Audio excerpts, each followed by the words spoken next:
Welcome to another episode of Listen, Learn, and Love, hosted by Richard Osler. My guest on today's podcast is my longtime friend, Ryan Kelly. Welcome to the podcast, Ryan. Hey, thank you, Richard. We do about 80% of these podcasts are kind of LGBTQ related. This is not. This is one of the 20%, and we're going to talk about a man who died in World War II in the prime of his life in his 20s that had no posterity. His name is Jerry, by the way, Kelly. He's a graduate of Granite High School, was the senior class president, went off to war, World War II. And we're going to tell his story from the perspective of his relative, Ryan, who had no contact with this man, in fact, didn't know anybody that knew him, but felt a deep impression to learn about this long-forgotten relative and tell his story. And I've been on Ryan's Facebook page and have seen this story be told. It's been in the Ensign, and it's just a wonderful story of finding somebody and turning the hearts of the children to the fathers and the fathers to the children. I think we offered a prayer before we started. I think we hope as you hear this story that you'll be drawn to people in your posterity or others whose stories need to be told, and the way we can tell those stories and the importance of family history and temple work. And so I think you'll really enjoy this podcast. Is that a fair introduction? Did I get any facts wrong? No, that was perfect, Richard. That was very clear and spot on.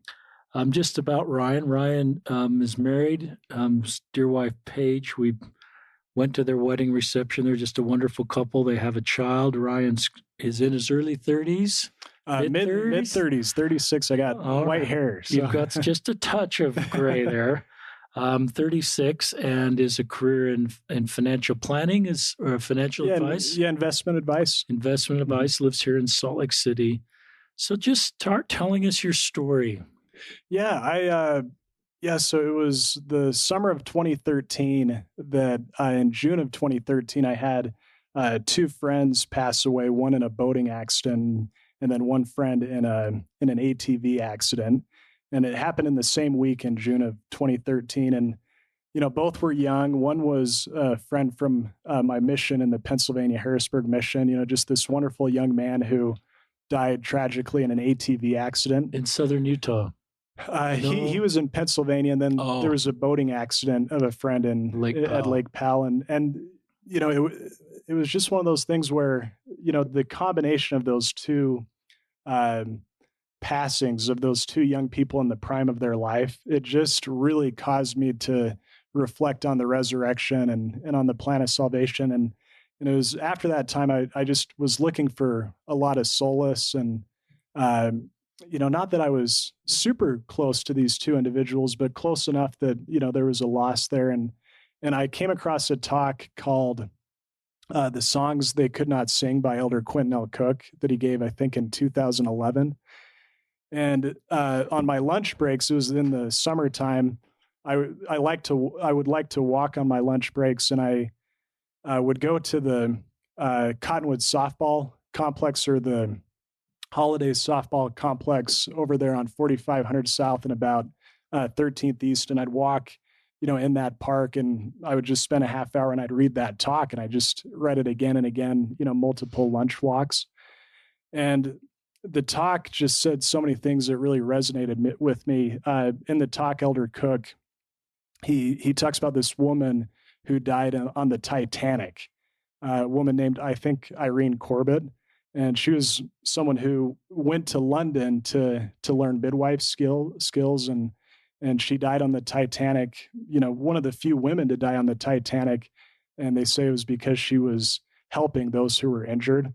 But anyway, that talk, one of the things Elder Cook said was, he said that the gospel of Jesus Christ has the power to deal with all of the unfairness of life. And so I really felt inspired by that. And then it was soon after that my uncle dropped off a autobiography that my great-great-great-grandfather Thomas Briggs had written. And he had written it in the early 1900s, and my uncle dropped it off at my parents' house, and my mom said, you should really consider reading this book, Ryan. I think you'd really like it. And I did. And at the end of that book, my great grandpa Briggs wrote, do not forget the dead. He said, I give this as a message to my posterity. Do not forget the dead. And when I read that, it's just the name Jerry Kelly popped into my mind. And Jerry, I always knew his name. I knew he was my grandpa's little brother who was a pilot in World War II who had died. But I realized in that moment, it just dawned on me how little we knew about him. We knew his name. We knew that he was the senior class president at Granite High School, and we knew he was a pilot who died in Germany in World War II. But I would say that's about everything my dad and our family knew, in part because my grandpa Kelly, Jerry's older brother, my grandpa died in 1974, and he didn't like talking about the war. And, it was just so painful, that memory of Jerry. And so just one of those stories that was forgotten, and reading that line, do not forget the dead, made me realize this is a forgotten story. And then the thought came to me, you can find out more about this. You just need to go look for it. Wow. So Jerry is your grandfather's younger brother. He is. And your grandfather was gone before you were born. Yeah, 9 years before I was born. And so I think that's one of the interesting things about this story is nobody around you knows Jerry Kelly. Yeah. And everyone kind of talk about finding people that knew him. Yeah, and so everyone in my family knew the name Jerry Kelly, and I think we even honored his name. But no one in my circle of family, my dad, my aunt, my uncle, none of them could say I knew Jerry Kelly because they all were born after he was passed Jerry away. Married? Did he have any kids when he went off to war? No, he had a girlfriend named Marilyn Romney, who I later found out about in the letters, and he maybe would have married her, but no, he died having never married and never having had children. And how many siblings did he have? He was the middle of 3 children. He had an older brother, my grandpa Gene Kelly, a great name, Gene Kelly, and then he had a younger sister named Ruth Kelly, who is my great aunt, who I actually ended up meeting. Who I always knew she was my great aunt, but I had never actually met her. She lived in California, and she ended up becoming a really important part of my research. Yep. That's really, and you're about 20, how old are you? You're in your 20s when this all started? It all happened. It got going the August of 2013. So I had just turned 6 years ago. So I had just turned 29, 30. 30, yep. Okay, keep telling this story. Yeah, so I read where that. do you go? I mean, yeah. You can search that name on the internet. I don't know where you start. So yeah. Yeah, I didn't even begin on the internet. I later found out I should have, because I ended up finding quite a bit on the internet. But what I did was the first thought I had was we needed a picture of him, because it just dawned on me, we have to find it. We have to know what this man looks like, because it dawned on me we don't even know what he looks like. And I talked to my dad. I said, Dad, do you think we have a picture of Jerry, in our family albums? And my dad said, boy, I really wish we did, but nothing was passed down. My dad said, I think I remember seeing one picture of Jerry when I was a young boy, but I don't even remember what he looks like. So then I had, and this is an example of the power of using your family history consultant, but I was in the Winder 2nd YSA ward, and our family history consultant in that ward, I talked to her, and I told her about how I wanted to find a picture of my great uncle. And I told her what I knew about him, that he was the senior class president at Granite High. And she said, well, why don't you find a yearbook? And I said, well, that's a great idea. That's a great idea. And I said, well, where do I find a yearbook? And she said, well, just call the school district. And so I thought, well, I'm going to do that. And so, yeah, I called the school district, and I was able to find on Family Search the birth date of Jerry. So I kind of did the math, and I said, well, he probably graduated from high school in 1942. So I called him and said, I asked, do you have really old yearbooks in storage? And they said, yep, we've got them all. And did you even know they did yearbooks in 1942? Yeah, I mean, I didn't even really think of that. I don't know when yearbooks became a thing. Yeah, I think a long time ago. But I said, I need the 1942 Granite yearbook. And they said, well, we've got it. Come down anytime and we'll show it to you. So So on a lunch break, August 21st, 2013, hot day, went to the Granite School District, I think on State Street, went up to the office they told me to go to, and walked in, and there was a secretary there. And I said, "Hey, I'm here to look at the 1942 yearbook." And she said, "Oh, it's so cool. I've been looking through it." And she said, "Here it is. And there's a room. Take as much time as you want."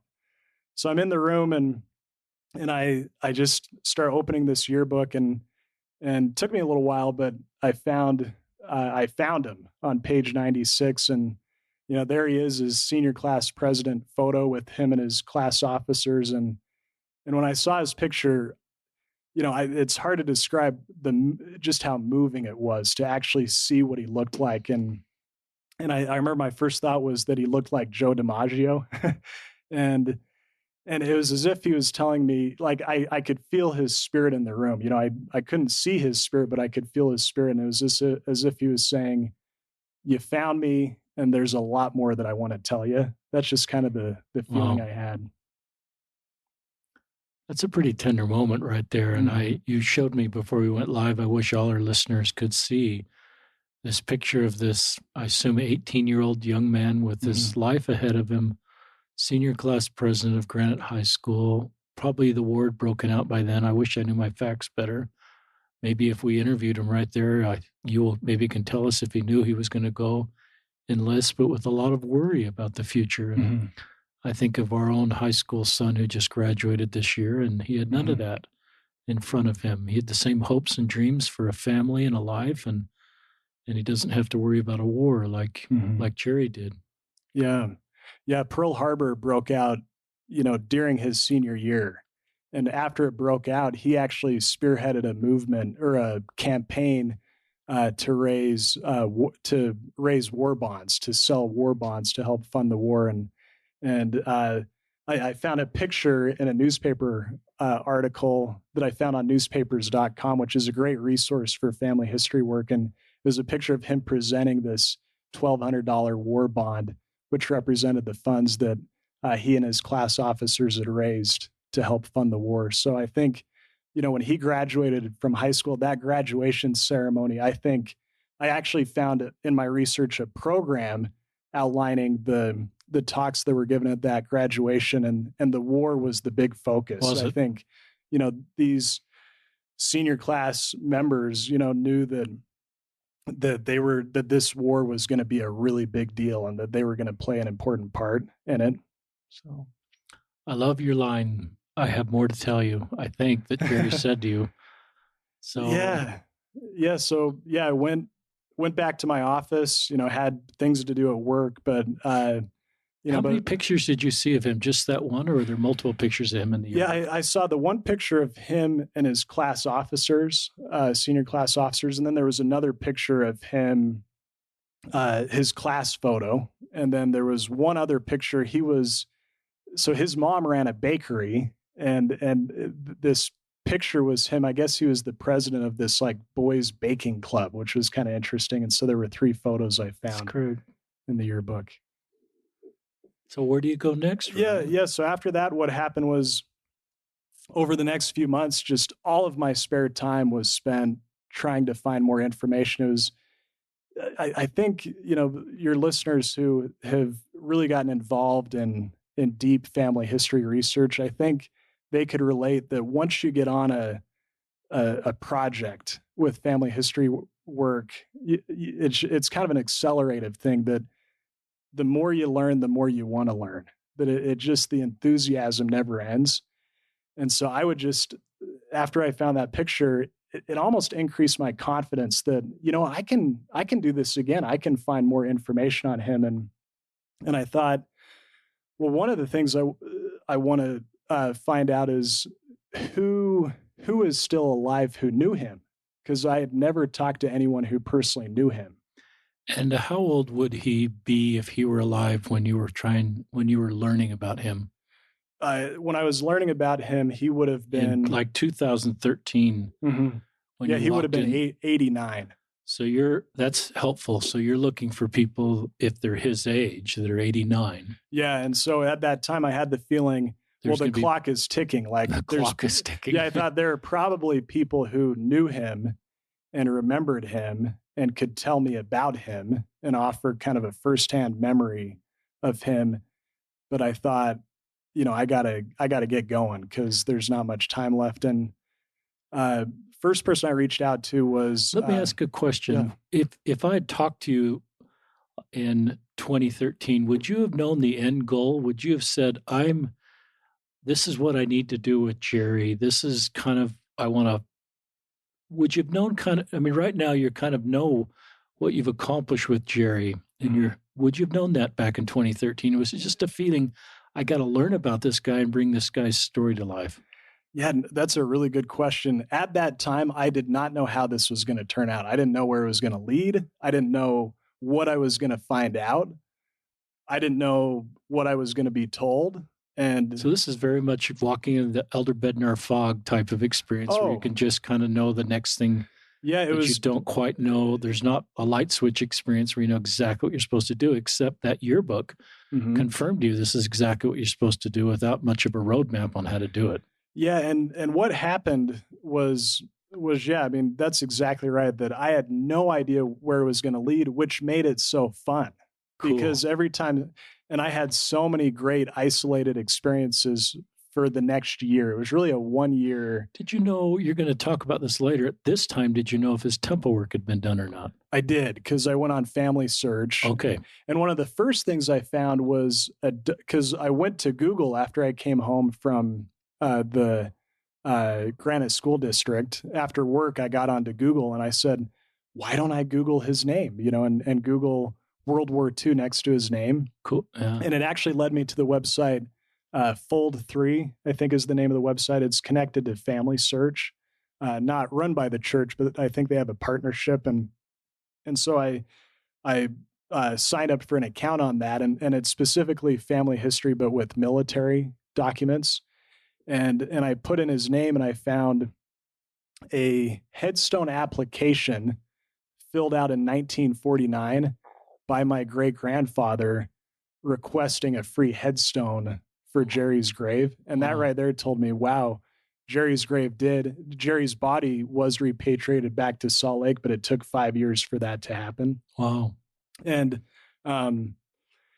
anyway, I lost my train of thought there a little bit. But just, you knew his temple work had been done. Yeah, but then because of that, then with that information, I was like, well, let me go take a look at Family Search. And I looked at the ordinances and I realized that he had been baptized and confirmed as an 8-year-old boy, but his endowment and other ordinances were completed the week after he was buried in Salt Lake. So the family, thought he was missing in action for a while, and then it was confirmed that they had found his body, but they waited for his remains to be repatriated home. So maybe this podcast is helpful for all of us as we just think about people in our past, that what we can do to bring their stories to life. So you keep sharing more of the story. Where did you go next? Yeah, and I'll be brief because there's so many things that happened, but kind of a few of the highlights.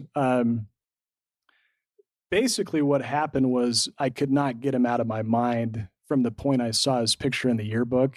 For about, especially a good 6 months, I don't think an hour would go by that I wouldn't think about him. And he just was always in my mind. And so I was able to find some things on Fold 3, some military documents. I connected with a wonderful World War II genealogist named Jennifer Hollick, who's based out of Chicago.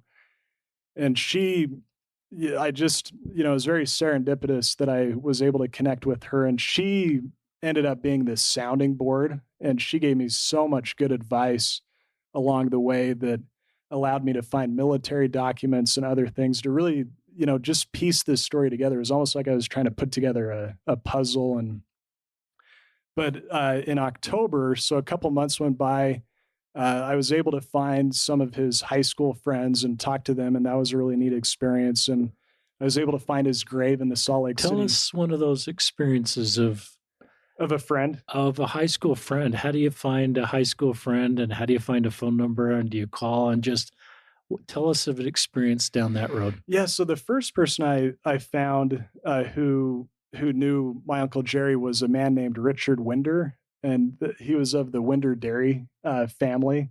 And he actually served as the student body president at Granite High when Jerry was the senior class president.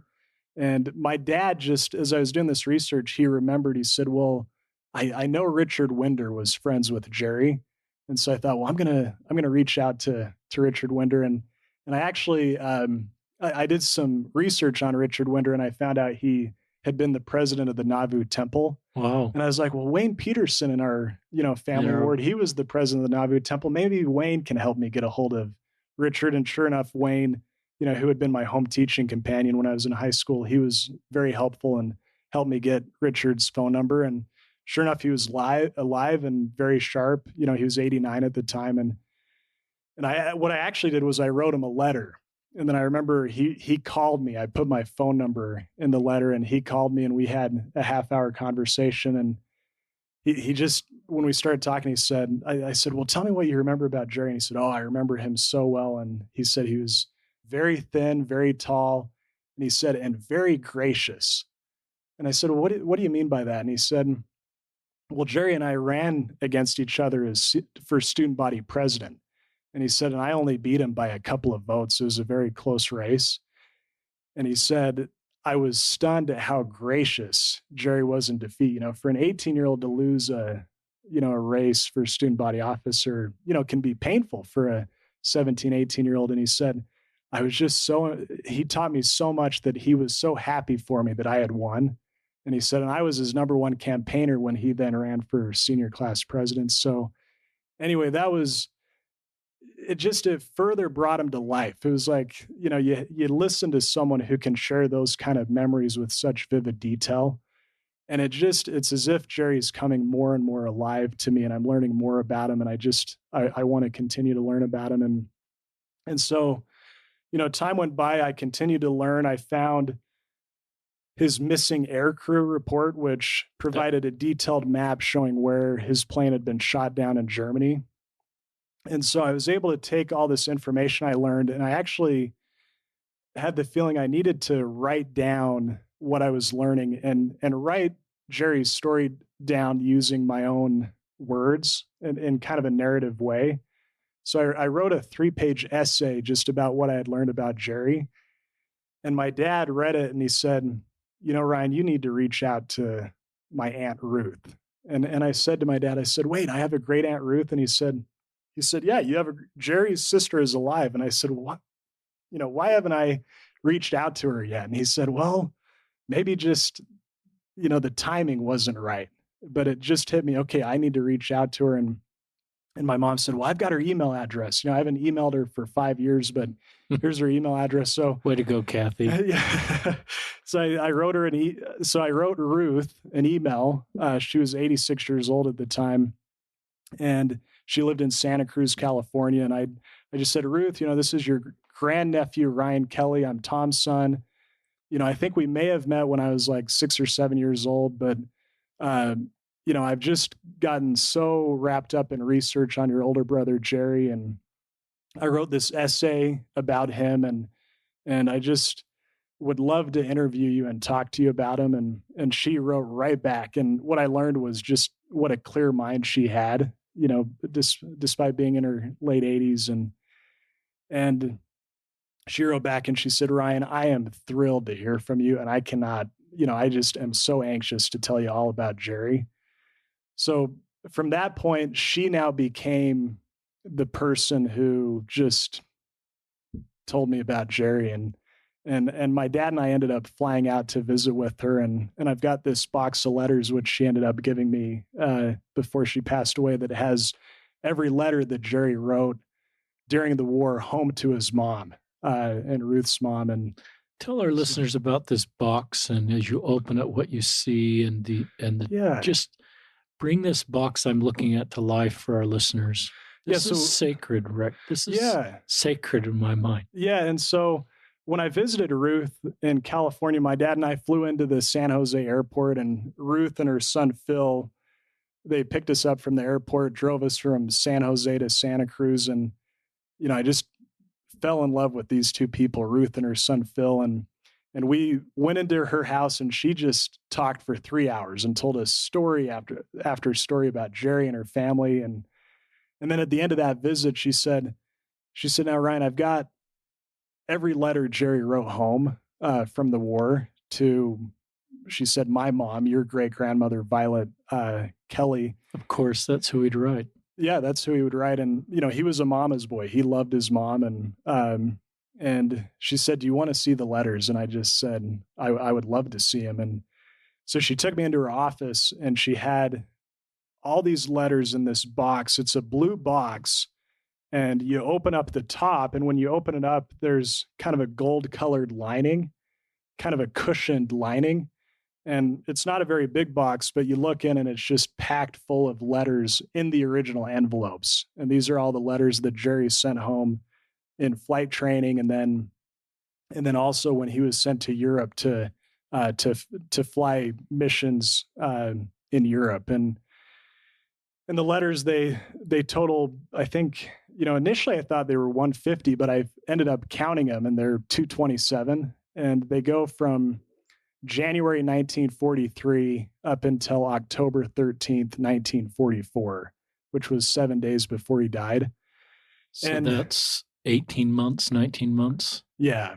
Yep. And he wrote, a couple of week, something like that. And that is, I got to know Jerry before Ruth allowed me to borrow these letters and then ultimately gave them to me and entrusted them to me. But it wasn't until I read through all the letters that I felt like, I really know this person now, because you read a letter that someone wrote and it's really them working out their thoughts on paper. And there's just so many gems in there where it's almost like a window into his soul. So. Tell us about the letters, common themes, or what you learned about Jerry by reading these letters. Yeah, common themes. Well, first off, excellent penmanship.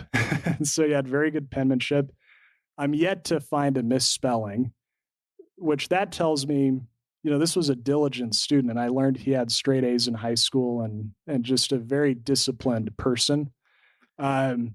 Very much full of life. He wasn't, he was someone who was very committed to the gospel in terms of keeping gospel standards, but he wasn't this, I don't know if I'd call him a goody two shoes who would never get upset at anyone. Like he would sometimes get heated in letters. He'd say, I've got this commanding officer who's driving me crazy, and he'd talk about it. And so you get the sense that this is a person who is full of life. And the letters also document his efforts to become a pilot in World War II, because they didn't just let anyone become a pilot. And there were so many moments of uncertainty throughout that process where he thought he would get washed out, and he would just keep going and he just would never give up. That's one of the things I just love about him, is he would never give up. He would just keep pushing, keep trying, keep working on becoming a better pilot. Why did he want to become a pilot? He wanted to become a pilot because he went on a senior trip his senior year of high school with two friends, Cliff Lawrence and a man named Grant Fagg. And they were best friends. And when they went on this senior trip, they just started talking about how wouldn't it be great if we all became pilots? And I think at that time, that was kind of maybe the macho thing to do. It was like, well, if you wanted to aim high in your service in the war, you become a pilot. That was like the cool thing to do.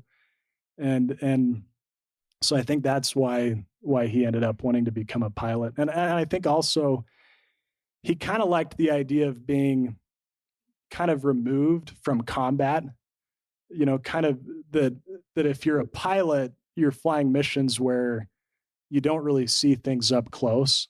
I think that was one of the things that appealed to him. But then I think when he went into the war and started flying missions, you could definitely tell that war in any form, whether you're a pilot or you're on the ground, is a very disturbing experience. And you can sense that in the letters. Have you read all 227 letters? Yeah, it's just great reading. It's sad, but it's happy. It's funny. It's And what were his hopes? Did he talk about the future? Yeah, one of the things I learned in doing this research is, our lives are very uncertain. He never hinted that he thought he was going to die in the war. He died on his 10th mission, flying a mission over Nazi occupied Germany. Where did he crash in Germany? Yeah, he crashed in a town called Frauenkron, which is on the border, the Germany-Belgium border, pretty close to Liège, Belgium. Do you want to go there someday? I did go there. You did go there. Yeah, so my wife, who I married after I initially started doing this research, she served a mission in Germany. So after we got married, she wanted to go to Germany to visit her mission. And I thought, well, this will be a great opportunity to try to find Uncle Jerry's crash site. And we didn't find his crash site, but we were able to find the town where he probably crashed. And that's on my bucket list to one day go back and find that site. How many died in the plane crash? So he was a single pilot. It was a P-47 plane, so it wasn't a bomber plane. So he was the only one in the plane. And is it hard to find crash sites? Is there documentation of crash sites, or is it the locals that kind of know these things? Or yeah, the way I found it out is every soldier in World War II who died was a file called an IDPF, Individual Deceased Personnel File, was created. And this was a file that the government created to basically organize the military documents pertaining to that individual soldier. And the file also documented the efforts of the military to bury the dead of World War II. And so Jerry, he crashed in Frauenkron, Germany on October 20th, 1944. And it was a year and a half later, in April of 1946, that the Graves Registration Service, which was a unit of the military that was given the responsibility to find all of those missing in action, that they were able to piece together, missing aircrew reports and other things. And they were able to find Jerry's plane and his body, which had been buried by the German military. Wow. Which, I think is, it just reminds me that, it's not that each side is all bad or all good. There's good and bad on each side. And yeah, with respect. And they kept a record of where he was buried.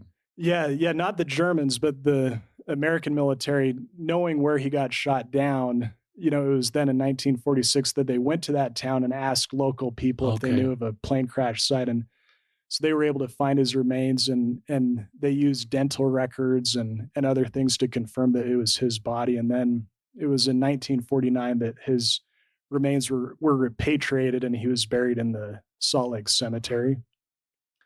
Yeah, it'd be fascinating how would you find the actual crash site? Yeah. So yeah. If you went back, what would you do to find it? Yeah. So I was able to get a copy of that IDPF file. And when they found Jerry's remains, the Graves Registration Service people who found his remains sat down and wrote a map showing exactly where they found his remains. So when I got this file, I found that page in his IDPF file. And I actually sent it to these, I was able to get in contact with these German, they call themselves World War II aviation archaeologists. That's cool. It's these guys who grew up in Germany with all of these World War II really plane crash sites around and so I was able to connect with these two guys, Danny Kia and Frank Guth, who we were able to connect and meet up in the town of Frauenkron. And we spent a few hours trying to find Jerry's plane crash site. And we ended up finding a plane crash site, but we confirmed it wasn't Jerry's. But if I were ever to go back, these two guys now know where to look. So, wow. Yeah. Another question that came to my mind is, if you're reading Jerry's letters, what kind of parts does he, I know he's a committed Latter-day Saint. Does he talk about his faith? And is there a window into the doctrines in our church that are important to him, or the feelings that are important to him? I don't know if he opened up religiously in his letters. Yeah, he did a little bit, but not much. His dad was actually not a member of the church at that time. His dad would attend actively, but his dad was born in Oklahoma and had at that time in 1944 had not yet joined the church. His dad ended up joining the church soon after Jerry went missing in action. His mom was a very faithful member, but he grew up in this unique home where he had a mother who was very active and faithful, church member. But his dad was a religious man, but not a particularly, Interesting. His dad liked the church, but so Jerry, never once does he talk about reading the Book of Mormon or reading the Bible. He does talk about prayer a lot. And so he says that in the letters, many times he says to his mom, I pray every morning and every night that I'll return home safely. So prayer was definitely something that he cultivated in the war. He was a faithful tithe payer. These airmen in World War II, they got paid for their service, not a lot, but they would get paid. And every time he'd get paid, he'd send home his tithing and ask his mom to pay his tithing. But he does talk a lot about keeping the standards of the church. And one of the things he felt before his time in the war that he just really wanted to not develop the habit of swearing. It's not that he looked down on people who swore, but he knew that in the military, everyone swore. And he kind of had this view, and he has this letter where he talks about, he says, well, if before the war I felt like I shouldn't swear just for me, why would I start doing it just because the crowd is doing it? So he definitely had this life view that you make decisions based off of what you feel is right, and you kind of try to avoid getting wrapped up in what the crowd wants you to do. And his friends who I got to know, they that theme definitely came through as they would talk about Jerry, that he wasn't perfect, but he was someone who just had this moral compass, and he was very committed to doing what he felt is right. But in the war, he definitely was able to learn to accept people who didn't have those same exact standards that he had. And that was a really cool balance that I discovered, that he became very good friends with people who didn't live church standards, and they loved him because he was so open and so accepting to probably them. so gracious. Mm-hmm. Yeah. This is questions come in my mind during these podcasts. I don't know where they come from, but what do you think Jerry would say? Because his life was cut short. And I think part of this Ensign article is a buddy of his that saw him on the last day, and they were both fighter pilots. And I get tenderhearted, and I just think of my best bud at age 20, the brotherhood. And I think you talk about them saluting each other, waving as they both go off on their missions, and Jerry doesn't come back. Mm-hmm. And the guy that saluted him, you can give him a name in a second, came back and lived a full life. And Jerry's a faithful Latter-day Saint, doing just a good guy. And if Jerry could take the mic right here, you're the best person to speak for him. What would he say about that? About his life being cut short by the way we measure it, and what was his hope for as far as earth life, to have a family and posterity and all these experiences he's been preparing his life for, didn't happen. What do you think he'd say, Ryan? Yeah, boy, that's a great question, Richard. So his best friend, who you mentioned, is still alive and still very sharp in his mind. And tell us his name. Yeah, his name is Bob Sharp. Okay. Great name for the fact that he's so sharp, at 96 years old. But so Bob, So here are these two guys. Yeah, two guys who got to know it. They were both from Utah, both P-47 pilots, connected in Baton Rouge, Louisiana in their advanced pilot training, became fast friends very quickly, and then stayed together throughout the war, and then ended up flying missions together, including the last mission that Jerry was on. And Bob Sharp, saw Jerry's plane go down, and he, after that mission, he actually asked his commanding officer to let him go back and try to find Jerry's plane, because Jerry was missing. But the first time I met Bob and I asked him about Jerry, the first thing he said to me was, he said, he said, Jerry was the cleanest, purest man I ever met. And he said he just had this shiny goodness about him, but yet he was so kind and so gracious to others. And then he said, I've dealt with a lot of survivor's guilt, because he said, Ryan, I've tried to live a good life, but I've made, mistakes in my life. And he said, and I've asked the question so many times, why him and not me? And he said, but as I've read the scriptures, I've had the Spirit tell me that he will lose nothing for having been taken early from this life. And when he said that, it circled back to that talk I read by Elder Cook initially, where Elder Cook said that the gospel of Jesus Christ has the power to deal with all of the unfairness of life. And, Richard, I think of just how much unfairness there is in life. I know one of the things you do is you try to minister to those who feel forgotten, and they feel like they're not being given the attention that they need, and that there's not a level of understanding that really should be there. And it's an unfair thing, if you step back and think about it. And I think that the gospel of Jesus Christ, as we live the gospel, it allows us to participate in helping to overcome some of that unfairness of life. And one of the talks I read in the same Ensign, February 2015, where I was given the opportunity to write about Jerry, there's another article in there written by a BYU family history professor, where she talks about how family history changes our hearts and minds. But she has a quote where in that article, she says that doing family history work really can help us to see the grand scope of the plan of salvation, and can help us to deepen our understanding of the atonement and of the resurrection. And so going back to your question, what would Jerry say? I think I get the feeling so many times, I just get this feeling as if he's saying, I'm okay.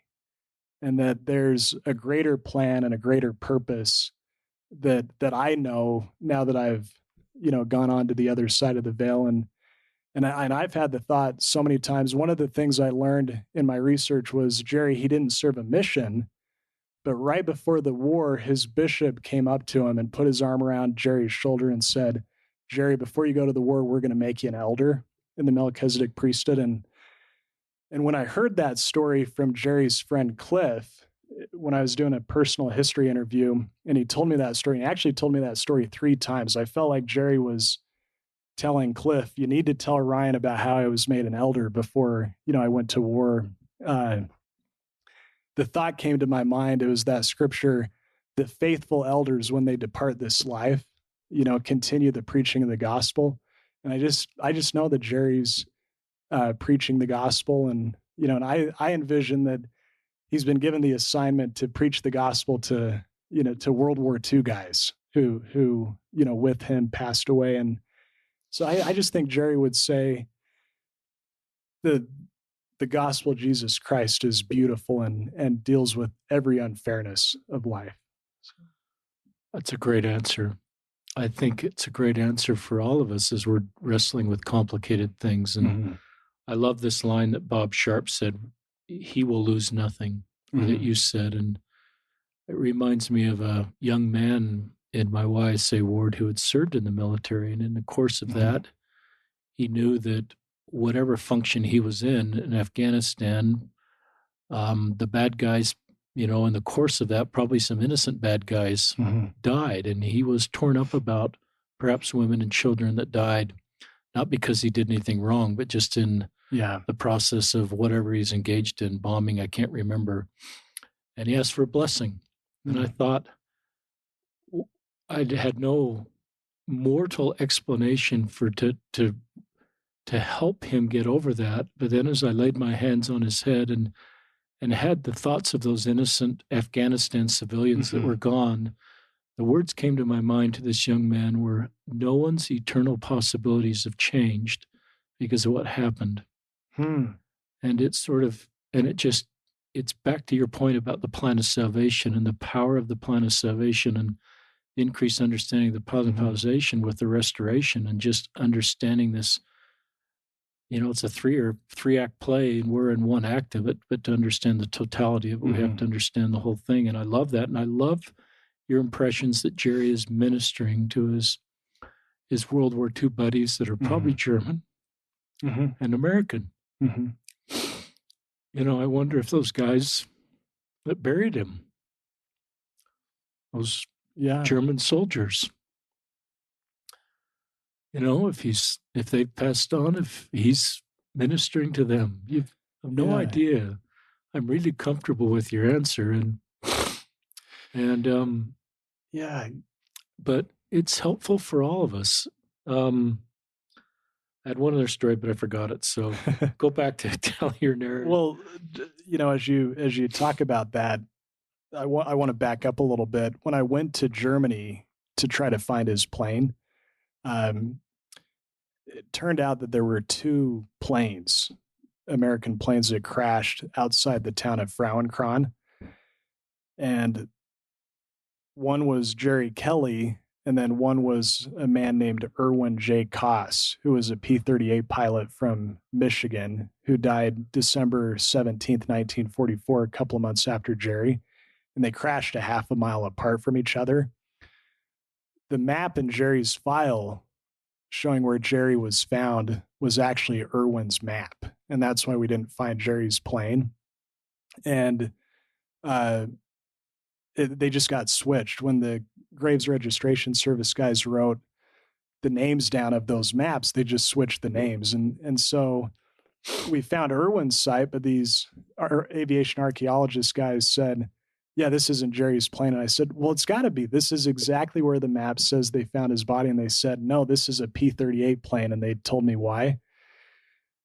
Well, about 6 months ago, I just had, and so I brought home a piece of metal, a piece of the fuel line of Erwin's plane. I should have brought it tonight, but but 6 months ago, I just had the thought, well, I need to see if I can find Erwin's family to give him this piece of Erwin's plane. And so I just had the thought, go on Family Search. So I went on Family Search and I found a profile of Erwin, and I found that part of his temple work had been done, but not all of his temple work. And I was able to connect with his niece, who actually started attending, who became active in our church about 5 years ago, got into temple work, but then, some things happened and she stopped going to church, but she got Erwin halfway there. And so anyway, that experience, now we've been in the process of finishing Erwin's temple work, and this woman has, just been so getting excited again about temple work. But I just had the thought, yep, Jerry is doing his missionary work and connected with this man, Erwin. And wouldn't he work through you to make that happen? Whose mind is connected to him. And I just think the veil's been pretty thin. Mm-hmm. And all the impressions that I've always felt, you act on every impression you get. And you don't try to spend time thinking, where did that come from? Or what does that mean? It seems like, and you may not have been perfect. Yeah, it definitely wasn't. Yeah, there are things acted on a lot of impressions here, because there's no owner's manual for what you're doing. There's nobody that's mentoring you, saying this is how we do it. It's uncharted territory. It's really cool. Yeah, I think. Yeah, and there have been things that he's, I felt prompted to do that I haven't followed up on, and and I feel some guilt about that. But I just think, one of the things I'll just add is, family history work is so fun, especially the research side, that I think we just need to remember that these individuals that we're doing research on, that these were real people who were every bit as alive as we are today. And they have real stories and fascinating stories and life lessons from their time on Earth.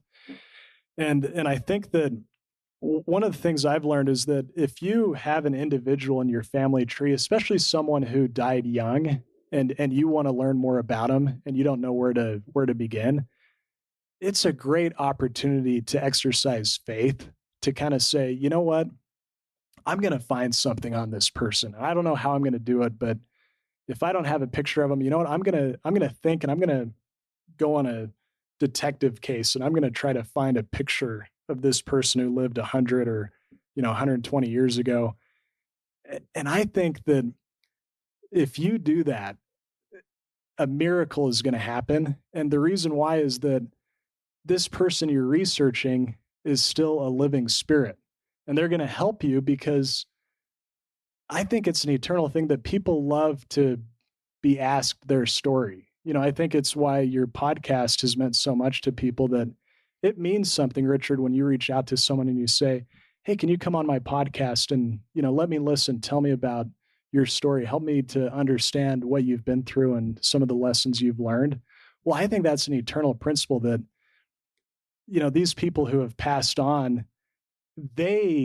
something resonates with them when we do that, when we say, I want to learn more about so-and-so. And I think what's great is that they, often have the ability to give the heavenly help that's needed to, to make those miracles happen. So I think if any of your listeners are just struggling with faith and they haven't really seen any miracles in their life, I'd say start with family history work and try to experience a miracle from family history work. And what's great about it is if you feel unworthy, if you feel like, you've made mistakes in your life, I think that is not a thing that's going to keep you from having wonderful experiences with family history work. I don't think to have good experiences doing family history research, you need to be temple worthy, or you need to be. I love that. Yeah. I absolutely love that. Totally agree with that.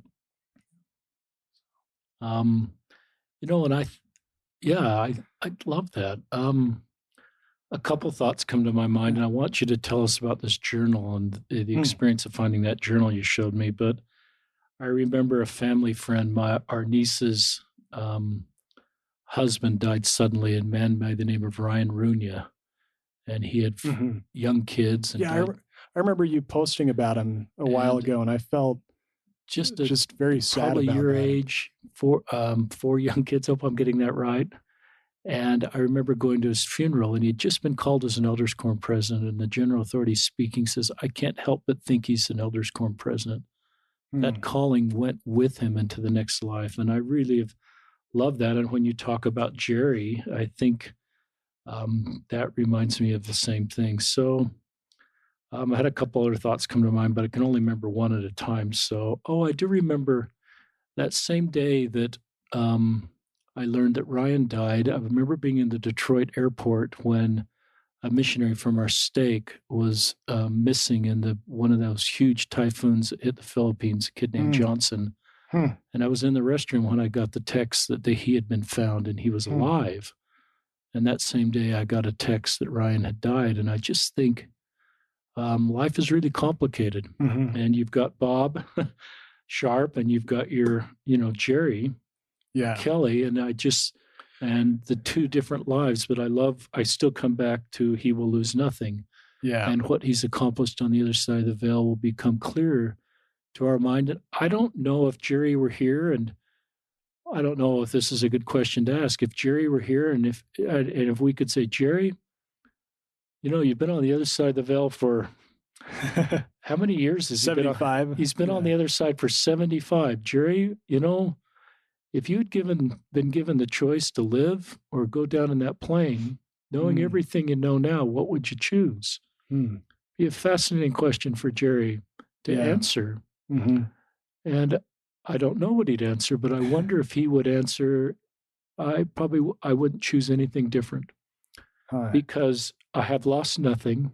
And as we understand Jerry's mission on the other side of the veil, with all these attributes you're describing of him, what he's accomplished for good on the other side of the veil, he may say, I never could have accomplished that here.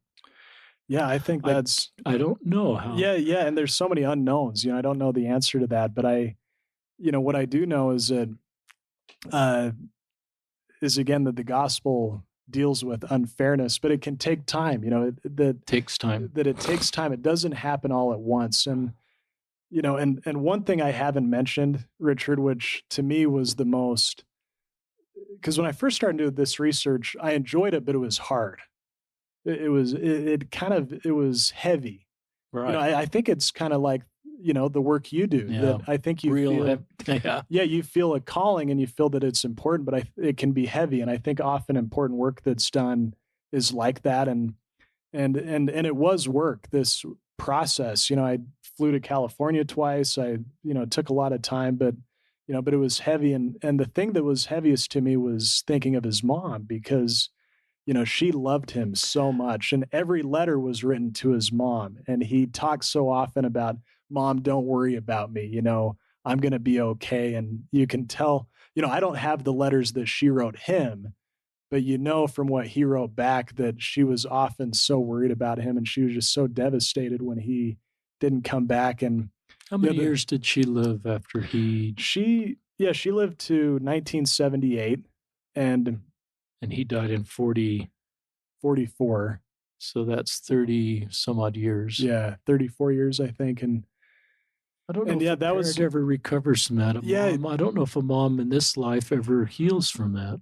I really don't think a mom can fully heal from that. I know she got really involved in temple work, and that gave her a lot of solace, but her daughter Ruth, my great aunt, told me, my mom was never the same. That, she said the gospel did bring her a measure of comfort, but there was just this hole that was never filled. But one quick story, the culmination of my research, and this goes back to your question, did you know where this was going to lead? I really felt like an experience I had where I felt like, this was really what was intended to happen. Was I actually had the thought Jerry needed a 90th birthday party. And so my mom and I organized, and it was when I was dating my now wife, Paige. She kind of helped organize this birthday party, but I had the thought, well, Jerry's buried in a beautiful part of the Salt Lake Cemetery up on the hill on the north side. It overlooks the valley. And I thought, well, his birthday's July 16th. And so on July 16th, 1944, I thought, well, let's have a birthday party for Jerry. We can have a meal at my parents' house. And I had a letter where he talked about how he wanted to go home and have a meal made by his mom, because his mom ran a bakery and was this amazing cook. And this letter, Jerry talks about how he said, I'd give anything for a Kelly's Sunday dinner, roast beef, mashed potatoes, corn. And so we took that letter, and my mom made this meal. Way to go, Kathy. Yeah, no, she's an amazing lady. And so we had Ruth, who at the time was, 88 years old. She flew in from California for this with her son, Phil, and Phil's wife, Lori. And I picked him up from the airport, and we drove on this Sunday afternoon to my parents' house, and we had this family reunion, and it was a birthday party for Jerry. And we actually did it on, I think it was July 14th. It was a couple of days before, because we wanted to do it on a Sunday, a couple of days before his actual birthday. And so we had the dinner, and then we all caravanned to Jerry's grave. And at the grave, I had a friend play Ashokan Farewell on the violin, that musical number from the Civil War documentary. And we had Ruth speak and share her memories of Jerry, and then some of his other friends speak. And then we did a balloon launch. And what was so funny is at the end of the program, the sprinklers came on, and we had all these we had Jerry's cousins there, all these octogenarians and these people in their 90s, and the sprinklers come on, and we kind of had the thought, okay, Jerry's teasing us. He's kind of telling us, okay, enough about me, kind of go on. But as we were leaving the cemetery, Jerry's cousin, Alvin, by the way, handed me the program of my great-grandma Violet's funeral. And I looked on the program, and it said that she passed away July 14th, 1978, that very day. Wow. And the thought came to my mind, we're really celebrating that day, because that was the day because Violet, throughout the war, her only hope was that she could welcome Jerry home safely, and she never got that opportunity. But I said the gospel of Jesus Christ meant that on that day, July 14th, 1978, the day my great-grandma passed away, that Jerry was able to welcome her home to her heavenly home. And I just thought, it's okay. Because all through my research, that's the thing that weighed on me, was this was so sad for my great-grandma that she had to endure that for so long. And I thought, it was sad, but I can know that she's okay, because she's with Jerry. He's welcomed her home. And I just thought, what a blessing the resurrection is. And, and when we go to the temple, I know you serve in the temple every week. I just think that that's one of the things we gain from the temple is that understanding that our lives are eternal, and that these things get made up in the end. And it, even knowing that, it doesn't make these hard experiences easy. I know if I went through something like what my great grandmother went through, I would be devastated despite my knowledge of the gospel. It's not, Agreed. but I think it does give, And I think that we have to honor the pain of that and hear that pain for people to because heal. because I think even if you have a great testimony of the plan of salvation, the gospel of Jesus Christ, and even if you know in your heart you'll see a loved one again, I just think it doesn't lessen the pain. It's still an extremely heavy cross to bear to, I can't even imagine what that would be like. But again, this is why family history is so powerful, is that you can look back and you can kind of see a story play out from beginning to end, and you can kind of witness a happy ending, so to speak. So I love that. Talk about this journal that you found along the way, and talk about the book now that's been written. Oh, yes. So, first, Ryan's got a little, describe the size of this journal you're holding and how you found it, what's in it. Yeah. So in my research, about a few months into my research, I reached out to Jerry's best friend from high school, Cliff Lawrence, who was still alive at the time. And he was in. What were they eating at Granite High School in 1942? I know a lot of them. I want to go research the menu, the cafeteria menu, or the work habits. I know a lot of them did well. But Cliff, he was in failing health at the time, and his memory wasn't, perfect. He had some heart problems, but he had this amazing spirit about him. Just being in his presence, you felt a strong spirit about him. But his wife, Carol, she was fairly a few years younger than Cliff, sharp as a tack, and she, when I went to go visit Cliff, I actually went with Paige, my now wife. We were dating at the time. What a great date! Oh, it was a great date. If you're dating someone, do a family history thing together, because it'll really bring you together. But we go there and just had this wonderful visit with Cliff. And at the end of our visit, his wife, Carol, said, "Ryan, I have something to give you. I found it yesterday, totally random." I found it yesterday. Yeah, she said, "I was going through a drawer. I wasn't looking for anything, but I knew you would be coming tomorrow." And she said, I open up this drawer, and here's this little journal. On the front, it says General Electric Supply Corporation, 1942. It's a little black journal. And she says, I open it up, and it has the name Jerry Kelly written in cursive. 3240 Highland Drive, Salt Lake, Utah, phone number 68033, back when it was 5-digit phone numbers. And there's not much written in the journal, but, it's kind of a calendar where there are a few dates where it will say things like went to the prom, took, Pat Cunnington.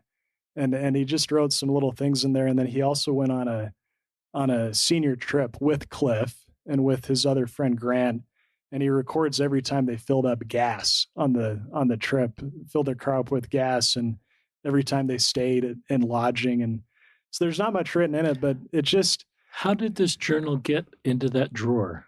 Yeah, I don't know the answer to that, but in the Ensign article I wrote, I was trying to capture what I felt when Carol gave me that journal, and the way I described it, which is why I think writing is so good when you're doing this research, because it helps you clarify your thoughts. But I ended up writing that when she gave me the journal, I had the thought that that the Spirit, including Jerry, was assisting me in my efforts from the other side of the veil.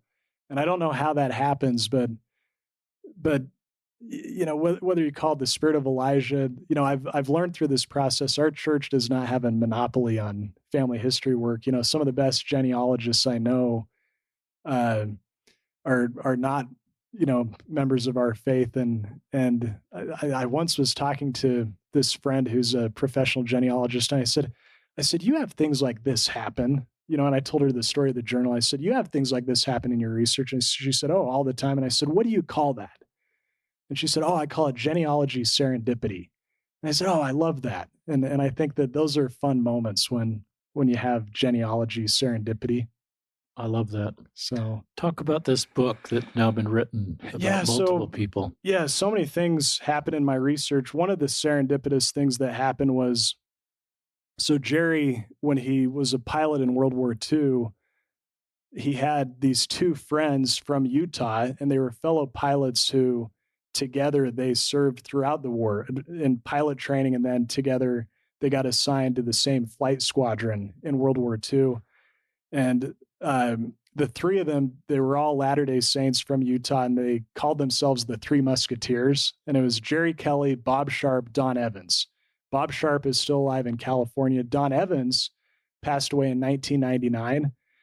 But he has this amazing World War II story where after Jerry got shot down, 2 months later in the thick of the Battle of the Bulge, he got shot down in Belgium, and his plane got shot up 200 feet above the air. He miraculously bailed out, opened his parachute, one swing of the parachute landed on a downhill slope, somehow survived, but then was captured by SS troopers and was forced to do a 200-mile POW march to Frankfurt in that very cold winter. So as I'm doing my research, I learned about Don Evans and Bob Sharp in the letters Jerry wrote. I read about how much he wrote about him, and I was able to find Bob Sharp and find out he was still alive, but I knew Don Evans had passed away. But when I talked to Bob for the first time, he said, Ryan, you won't believe this. I've been talking to Don's son, Ken, for the last year or even couple years. He's been working on a book about his dad's World War II story.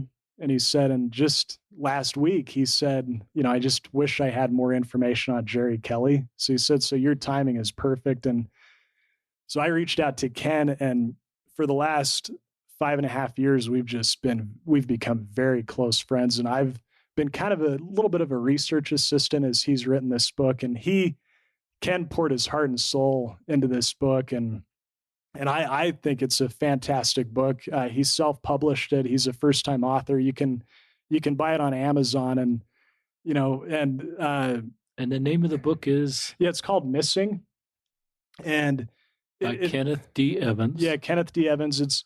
It's primarily the story of his dad, Don Evans, and his miraculous survival story of World War II. After his plane got shot down and he was made a POW, and it's a lot about, because Don, he was married and he wrote 300 letters home to his wife, and Ken had all of those letters. So he was able to use his letters, and then the letters I was able to provide him of Jerry's, and he was able to write this narrative nonfiction book, which, it's a book that... How long did it take? How many years did it take to write? Yeah, it was a 10-year project for him. And it was really a part-time job, sometimes a full-time job for 10 years. You wouldn't believe how much work he put into it. And I love the book. It's amazing. And I just, if anyone reads it, I just promise you, it's just one of those books you just are so inspired by, because it's such an amazing story. And Jerry is, he's probably 20% of the book, which is so cool. It's so cool to me that a big part of his life is now written down in this book.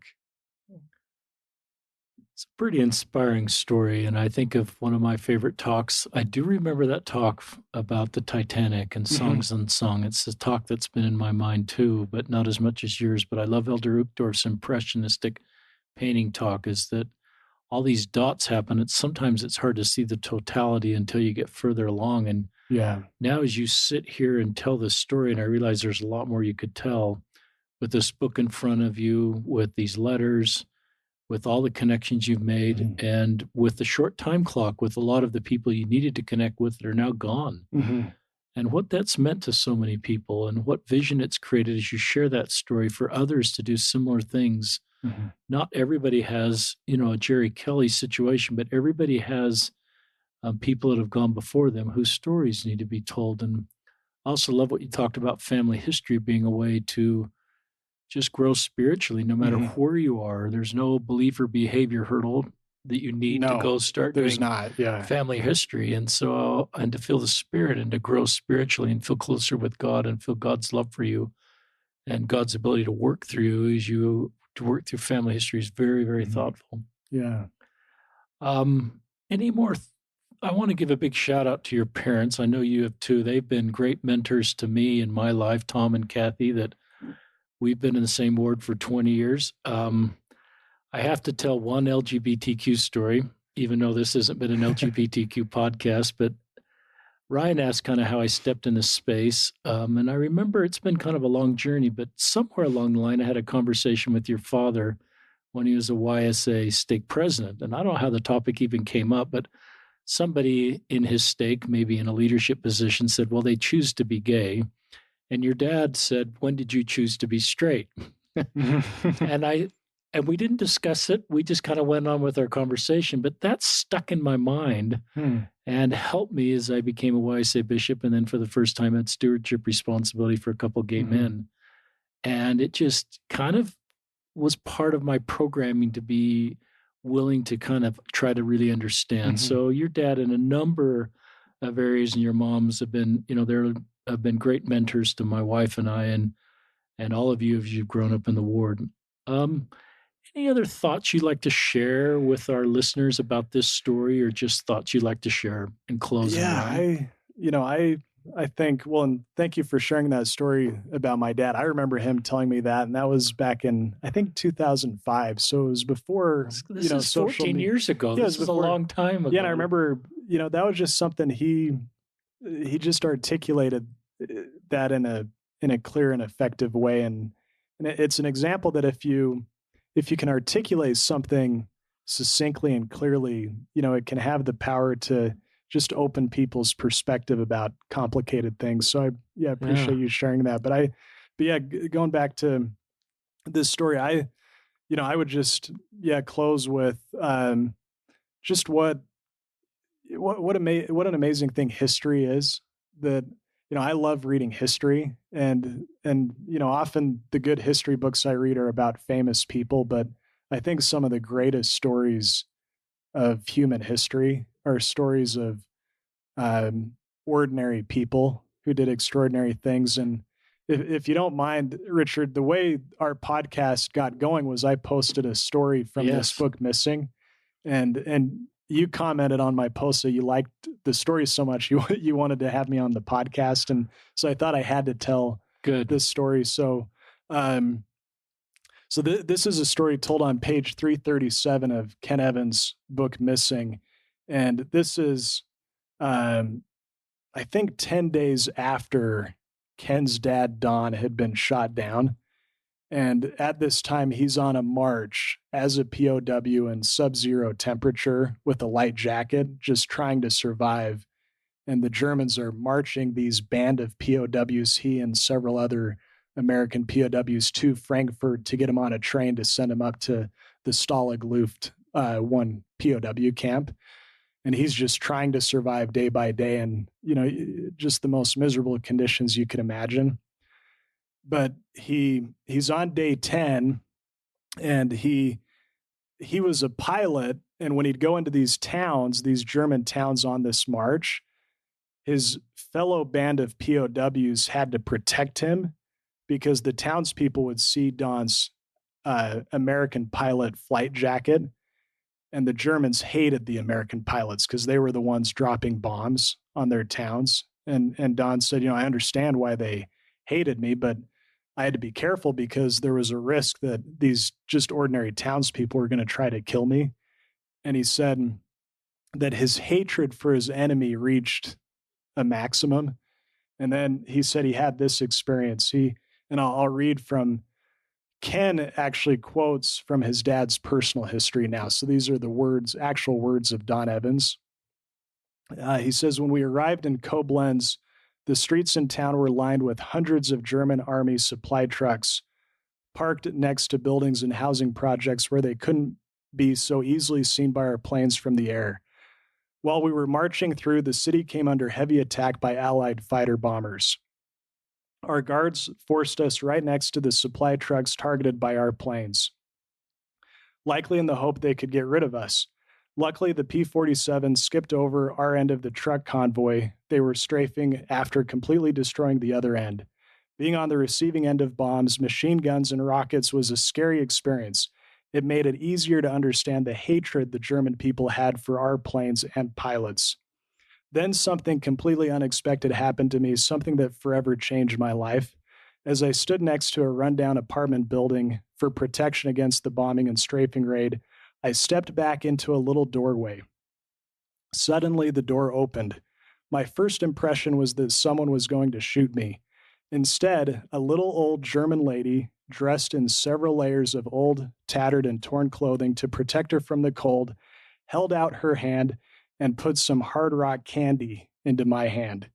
There she was in ragged clothes in a war torn city, somehow surviving in a partially destroyed apartment without heat or electricity, bombs blasting all around her, having no doubt had family members killed in the war, with every right to hate me, her enemy. Instead, she shared part of her precious Christmas candy with me. Then she looked into my eyes and said, in German, God bless you. Up to that moment, my heart was full of hatred for my enemy. This little German woman's compassion for me, her enemy, exemplified the principle, love thine enemies and do good to them that hate thee. Her example softened my heart and provided me with one of the greatest learning experiences of my life, one I'll never forget. And I can't even begin to explain how good those little pieces of candy tasted. And going back, I hope in the next life, one of the first people I'm going to want to meet is this little German lady because, I learned so many inspiring stories in my research, but none more inspiring than when I read a first draft copy of Ken's book and read that story. And I just think, what an amazing woman. And I'm so, so glad that Ken wrote this book because now her story can be preserved. And even though we don't know her name, it's an example that kindness and love does make an impact, and it continue to make an impact 80 years after the act of kindness. And I just think all the work I did to do this research, if it was all to just learn that one story about that little German lady, that would have been worth all the work. So, thank you, Ryan. I love the way you ended with that. It's really a touching story. So thank you, Ryan Kelly, your dear wife, Paige, that's been a part of this. Jerry, if you're listening, if somehow you can hear this story, thanks for your guiding hand over Ryan and all you've done to help people on the other side and this side, and what a legacy you have. And even though very few people here on the earth know you firsthand, we know you. We know more about you, and we hope to all meet you. And I have to think of the bear hug that Ryan and Jerry are going to have, and the gratitude Jerry's going to have for Ryan for what he's done, and how Ryan's just acted on impressions to do what Jerry needed him to do. And maybe that was a pre-Earth life deal they made. I have no idea. And thank all of our listeners for joining us on another episode of Listen, Learn, and Love, hosted by Richard Osler.